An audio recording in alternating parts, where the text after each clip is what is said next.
Hello there, my friends. So this is Tara by Tara and Pittsburgh Pat, and you're having dinner with Tara by Tara and Pittsburgh Pat. This may become a segment. So we're going to recap our day for you because it was kind of fun. These are Pepe's, by the way. I just interviewed Jeff from Pepe's, the owner of Pepe's. If you haven't been to Pepe's, this is a amazing Siegfried. It's pretty awesome. Chicken bacon sandwich. So today I got to do a positive first. I've been collecting positive firsts in my life, which is doing things for the first time that are positive for me. And we got to teach Dungeons and Dragons at a summer camp. It was pretty nice. A local university.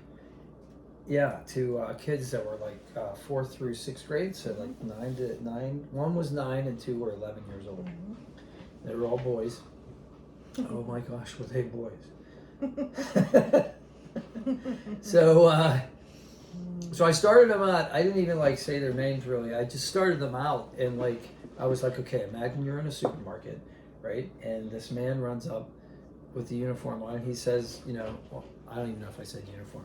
The man runs up and says, "They're back. They're here. They're back. I need help. Help."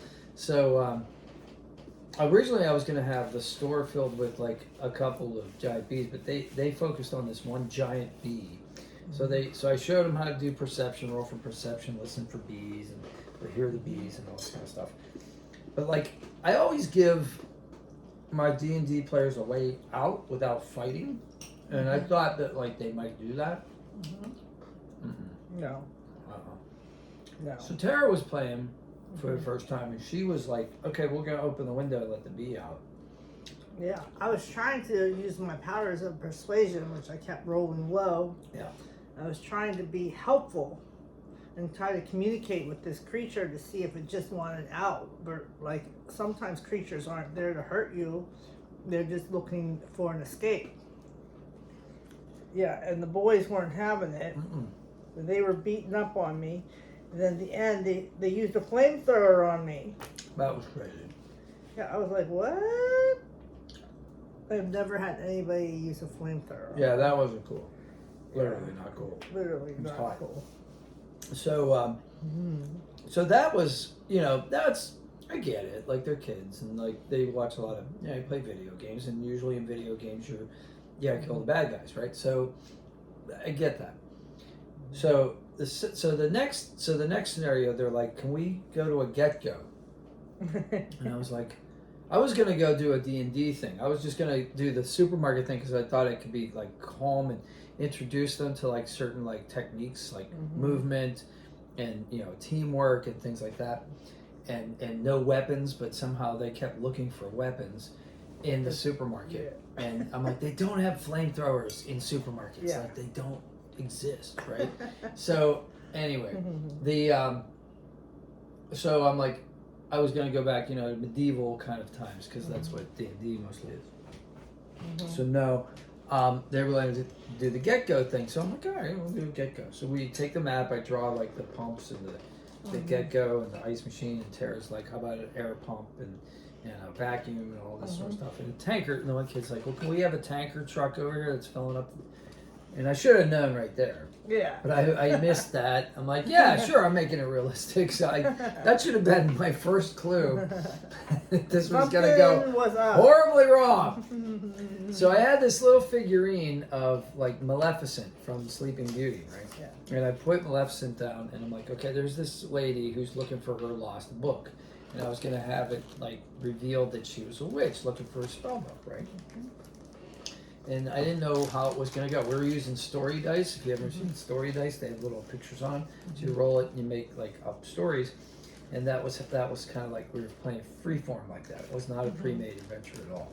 So the kids decided that they wanted a pew-pew, right? Yeah, that's how they put it. So Dara didn't know what a pew-pew was. I was like, what? I knew what a pew-pew was, but a pew-pew, if you guys don't know, is like a laser pistol, right? So it's pew, pew, pew, pew, like Star Wars. So so the one kid's like looking for a pew-pew, and I'm like, okay, so roll the dice. Well, he rolls like a 20, so I basically have to give him a pew-pew somehow. So I'm like, okay, there's something like underneath the counter that looks like it could be a laser pistol. I was totally not going to make it a laser pistol. but anyway, he intimidates the man behind the counter to giving it to him. So he gets it that way through intimidation. And then as I'm recounting this, I'm seeing all my errors.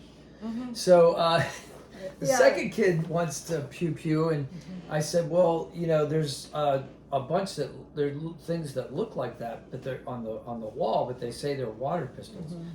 So he takes one and tries to shoot the witch, and nothing happens, of course, because it's a water gun and there's no water in it. So I said, but there's a sink over by the coffee station. So he decides he's going to take the hottest coffee you can get and put it in the water pistol, which I should have figured that something like that would happen. But anyway, that was creative. It was creative. I have to give him that. It was creative. But he's going to shoot her in the eyes, and she dodges. So then he shoots the book, the spell book that Tara tripped over and found. So, so anyway, this is how it goes. And then he tries to get the woman's purse. He takes her purse, like the witch's purse, and he tries to take Tara's money, and then she tries to get it back. Anyway, it's this whole terrible robbery, basically. Yeah. So, and then they go outside and they blow up the gas station, of course, because it's a gas station, But the funniest part to me was after when we were reflecting on it and discussing it.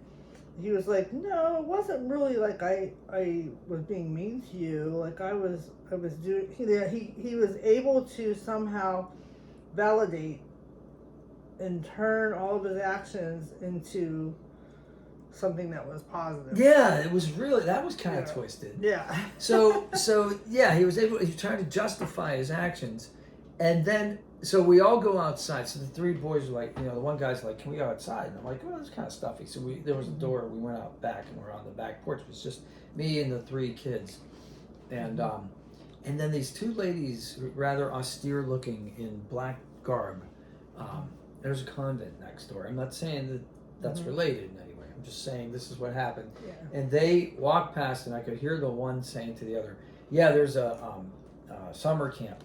And so there's kids here. And so as they're approaching, so the kids are playing ball and cup and some other there's phone stuff up. Anyway, they're playing. And the one lady says to the youngest kid, the 9-year-old she says, summer camp. Oh, what's your summer camp? And they all say, Dungeons and Dragons. And the 9-year-old says, we just robbed a get-go.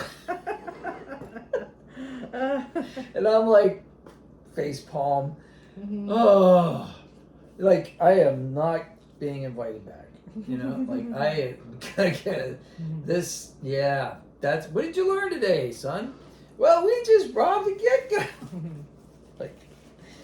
But I'm teaching them it's bad. I'm gonna teach them it's bad tomorrow. Two very good points though that you made at the end of the class. Yes. First was how you recapture with the students. And you phrased it exactly the way you needed to. You were like, what are you going to tell your parents when they ask you what you did today? Yeah. And you shouldn't say, we robbed a get-go. You should say, we prevented a time traveler from messing up the past, because how else would there be a laser pistol unless the guy was a time traveler, right? So that's what they did, but that's what we're telling the parents. But what they did was they robbed a get-go. That's what they did. Yeah, but then the second thing that you did bring up, a point that I think most of them got, was that, a lot of the things that we do in role-playing games and fantasy games, aren't real life. Video games. Aren't real life. And, this is an opportunity to do things that you wouldn't do in real life. That's kind of one part of the logic behind it.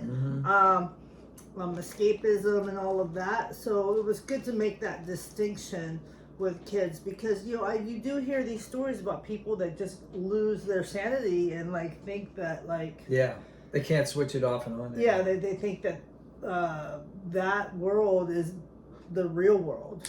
Right. So and I learned a lesson, because I'm not going to reward that behavior tomorrow. So So when we start tomorrow, they want to do like a far future thing. So we're going to do some Star Wars type thing. And so I will tell them that like the temporal police like threw them in jail. So basically they're in custody now.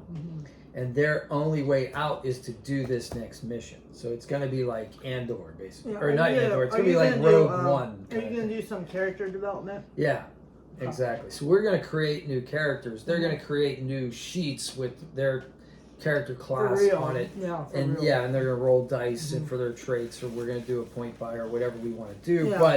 But what's going to happen is when we start the scenario, they're going to realize that their past actions had ramifications on their characters, right? So we're going to carry that over just to emphasize that point. That's So cool. so having had time to reflect on that, Yeah, like but all in all, I had a blast. yeah, I thought it was great. And I they thought, made me laugh. yeah, I mean, I thought I was. But boys will be boys. I mean, I was. Well, girls are like that too sometimes. You know, Violent? yeah. Oh Wow. yeah. Sometimes girls are can be even worse. Sometimes girls have other ideas of things that are a little bit more passive aggressive and things, you know. So yeah, it's not a gender thing. It's like everything, everybody. Yeah. This is really good. Yeah.